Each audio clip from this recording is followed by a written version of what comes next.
Ilabas nyo na ang inyong mga rosaryo at tayo mag-urusana. Sa ngalan ng Ama, ng Anak, at Espiritu Santo. Amen. Ibig sabihin doon, again. So, mamumulekta ulit tayo.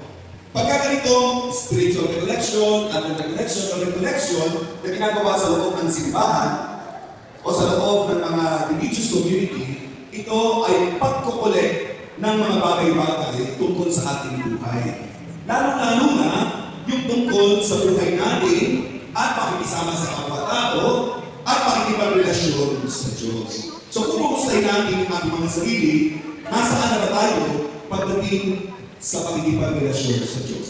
So ang ating topic ngayong taon na ito para sa inyo, manatili, maghintay at umasa. Pakibasa nyo na. Manatili, maghintay at umasa. So mananatili tayo ha? Opo. Lahat ba dito sa salita nakakaintindi ng Tagalog? Yes. Okay. Sa Tagalog naman ako, taga-Bulacan ako, kaya Tagalog. Kung gusto nyo ng English, okay lang din ano. Kung gusto nyo ng Chinese, makasing pala dito ano. Maghintay at umasa. At bukas pa, yung ikalawang dito. No? Yung aliento ay malawanin naman sa inyo, no? Taon-taon naman, sinasabi ko ang ibig sabihin nito. Ano ang ibig sabihin ng aliento? Yung coming, no? Arriving, arrival, may dadating. May dadating. Ano yung dadating? Problema ba? Hindi kayo hinihintay na. O pwede nga lang, huwag nang dumating. Pero kasama kayo sa buhay. May dadating. Sino? Yung Bombay ba? Ayun, ito naman. Isasama nila si Lord. Kasi sabi nga sa Kawikaan, ano sinasabi sa Kawikaan? Ang tao ang nagpaplano, pero ang Diyos ang nagpapatupad. So mangarap ka ng mangarap, ang tao ang nagpaplano, pero kung wala ang Diyos sa buhay na yan, hindi yan mangyayari. At ikaw ay mapapalimutan. So mangarap ka ng lahat ng gusto mong pangarap na mabuti, isama mo ang Diyos. So ganoon ako. So looking back, nakita ko, yun pala yung alam niyo yung nagtatalim na ang Panginoon sa buhay ko. Nahinanda na ako kung paano umattend ng misa, kung paano mag-rosaryo, kung paano mag-bodega, kung paano magdasal sa pamagitan ng mga dito. Na kahit pinulot ako, pinipingot ako. Pero kahit ito yun, alam niyo kung ginawa ko, imbis na ma-word ako, pinabisado ko kung sinasabi ng pare. Kaya nagdadasal ang parang ng Eucharistic prayer, nagdadasal. Kasi nakabisado ko siya. Parang hindi ako minit, parang daw, purutin o binutin. Pero hindi niya, yun nga, hindi mo alam kung ano yung pwede mangyari sa mga apo ninyo, sa mga anak ninyo, pag sinasabi ng Kristina. Padre, maligon po, padre, malinay po, padre, ako po ng ako. Of course, may mga padre, ayaw ko ganyan. Kaya ganit naman sinilibis lang sila. Pero para sa akin, isama ninyo. Huwag naman yung, sasama ninyo, natulog kasi dito, nakagalan lang kayo. Kasi, cute na cute ni Father. Yung nakagawa na. Hindi! Kasi hindi naman ninyo. Hindi naman pwede hindi ka kasi. Ang punto ko dito naman ako kasi paano na ito nakagawa sila. At ito daw at para sa atin, isama ninyo. Kasi hindi nyo alam kung ano yung punla na tinataling nyo sa mga apo ninyo, sa mga anak ninyo. At pasasalamatan kayo ng mga batang yan pag sila ngayon ay naging pare, religyoso, o naging mabuting tao. Lagi nilang papangitin niya yung lola ko o tita ko, yung tita ko, yung nanay ko, yung papa ko. Doon ko sila natutunan. At yun, ginagamit kayo ng Diyos para maging daluyan ng kanyang pagpapala sa paghahanda. Dahil darating ang panahon na darating ang Panginoon sa buhay natin. Alam niyo yung second coming, ito na yung judgment day. Ito na yung sa pananampalataya namin, I believe in the resurrection of the body and I believe in the Holy Catholic Church, the communion of saints, the forgiveness of sins, the resurrection of the body, and life everlasting. Yun, mangyayari yun. Yung mga patay na buhay, resurrect. At yung mga buhay, lahat tayo ngayon judge na. Kaya yung sinasabi sa simbahan, yung nasa kanan, ito yung maniligtas, yung nasa kaliwa, ito yung tatapon sa apoy. Judgment day. Pero bago pa natin hintayin yun, dumarating na ang Panginoon sa atin, sa buhay natin. Kaya nga, dumating na siya, narito na siya, at darating ulit siya. Kaya yung mga ginagawa natin, sa buhay natin, sa pamilya natin, sa kapwa-tao natin, ito yung pag-confirm na nandito na ang Panginoon na dumating na siya. Kaya kung tayo dito, manatili, maghintay, at umasa. Di ba naranasan natin? Marami tayo pero kakayaman, di ba? Kakatakot Sa ng kagandahan marami. ba? Sa pagkukanta? Sa posisyon ka sa lipunan? Tingnan niyo ang mga nasa set ng tubig na yan. Dami pera, dami kotse, no? Hindi kasama ko sa payo. Sumama ko payo niyo. Hindi sa dahil sa payo, pinili yung kotse. Jeden. Tingnan natin. Masaya sila. May kapayapaan na sila. So makikita natin ang totoo kapayapaan ng puso ay nanggagaling sa pakikipag-ugnayan natin sa ating Panginoon. Amen. Kaya madalili natin ito. Pag sinabing panalili, anong gagawin natin? Hello? Hi! Tama ang sabi. Maghukay? Maghintay. Kung gusto mo kumain, maghukay ka. Ay, magbukay. Talaga maghukay ka. At pagka nakahukay ka na, tulad mo na yung kagalit mo. Tapos tutunan mo agad. Kumawag ka para mag-respond na. Napakami dito. Palalingin, maghuhukay tayo. At habang naghuhukay tayo, habang lumalapit tayo, makikita natin doon pala nakapakoon. Nandoon pala yung kakatagan, nandoon pala yung pananampalataya, nandoon pala yung magandang pagkikaprelasyon sa Diyos. Hindi ba Amen. ganito gusto natin yung makakuha ng balik sa Hindi magbasa.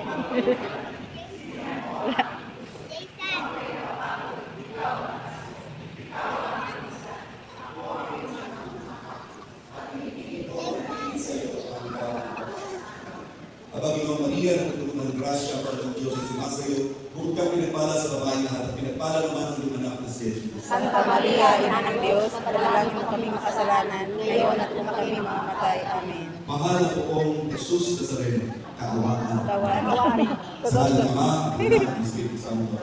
Maraming salamat. Thank you, Padre. Ako po ay.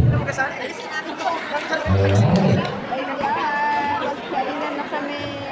Kayo po ba ay gutom na? Ako din. Pangatlong event ko na ito ngayon. Damit mo ko. Ay po. Nahuli ka ngayon. Nahuli ka. So mamaya po ang sistema po ng pagkain ay tatawagin ko over table. Pwede po ba yun? Ayan. Para hindi po tayo crowded sa ating buffet table. At pag hindi pa po tinawag, huwag po muna tatayo. Pwede po ba yun? Ayun. Dito, Salvador, SBB. Ako po ay nagagalak at ako po ay na-invite na maging host ng araw na ito. Napaka-special na araw na ito para kay Father. All the way po from work, diretso tayo dito. Okay. At ngayon po, bilang panimula,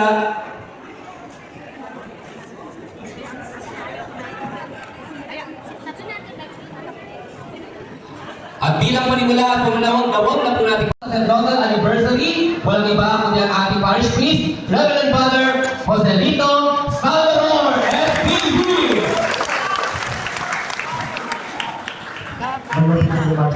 Nagsalita na ako.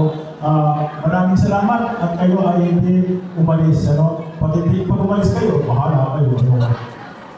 Masarap naman siguro yung pagkain ko na dito. Wala, tapos na ako. Wala akong salita. Thank you very much mga kapatid. At upang bigyan ulibot sa malakas sa palakpakan ko para kay Father dito. Parang gutom na po At ngayon po, upang bigyan tayo. Wala yung sari-sariling sana magkaisa tayong lahat na magkakasama dito sa sambayanan, ng Jesus Nazareno. At sana patuloy tayong makisa sa mga gawain ng ating parokya. Patuloy natin mahalin ang ating parish priest na kahit na minsan medyo mahigpit siya, pero natural lang yun. Huwag kayong magtatampo sa kanya. Hindi wala tayong karapatang magtampo. Kasi siya ang ating ama dito sa ating parokya. Amen. Sana naunawaan nyo kasi marami dito minsan sama-sama loob, ganon. Hindi ganon ang paglilingkod, alisin ang sama ng loob. Kailangan lagi tayo open sa lahat ng mga kailangan ng ating parokya at sa ating paggalap, sa ating tungkulin. Sa Taiwan. So Father, happy 25th anniversary ng iyong pagkabalik. Dahil ikaw ay isang aktivista, tatlong bagay ang gusto kong sabihin. KKK. Una, katapangan. Sana maging matapang ka sa mga pagsubok, sa mga hamon ng buhay. Kasi alam nyo, yung Holy Family, nung pinanganak ang ating Panginoong Kristo, dala nila ang tapang. kasi humarap sila sa napakaraming mga pagsubok at pagsasakripisyo. So, katapangan po. Pangalawa po, katapatan. Sabi niyo nga kanina, di baling pogi, di baling matalino, di baling kahit ano pa, pero huwag mawala yung katapatan. Katapatan sa paglilingkod sa Panginoon na manatili tayong lingkod niya. At yung pangatlo, kalusugan. Dahil alam ko naman, masarap kang kumain, masarap kang magluto. Kaya minsan, doon natin natadaan yung mga stress ng buhay. Pero maganda nga dahil meron kang arts, meron kang music, so kahit pa paano, nakabaling mo po doon. Pero I wish you good health as well. So katapangan, katapatan, at kalusugan. Ilabas nyo na ang inyong mga rosaryo at tayo mag-urusano. Sa kanan ng Ama, ng Anak, at ng Espiritu Santo. Amen. Ama naming Diyos na makapangyarihan, pinupuri at pinasasalamatan ka namin sa mga sandaling ito sa pagbibigay niyo sa amin ng pagkakataon na nakasama sa pagdiriwang ng aming mahal na kura, si Father Dito. Panginoon, tasbasan mo siya, tasbasan mo rin po ang kanyang mga nasasakupan, ang kawan mo dito sa Jesus Nazareno Parish. At hinihiling namin sa iyo na pagpalain mo ang bawat isa sa amin nandito sa po ng aming pamilya. At gayon din po ang mga biyaya na aming tatanggapin na nakakain ng mga pagkain na ito na mula sa iyong kabutihan. Sa pangalan ni Jesus na aming Panginoon. Amen. Sa ngalan ng Ama at ng Anak at ng Espiritu Santo. Amen.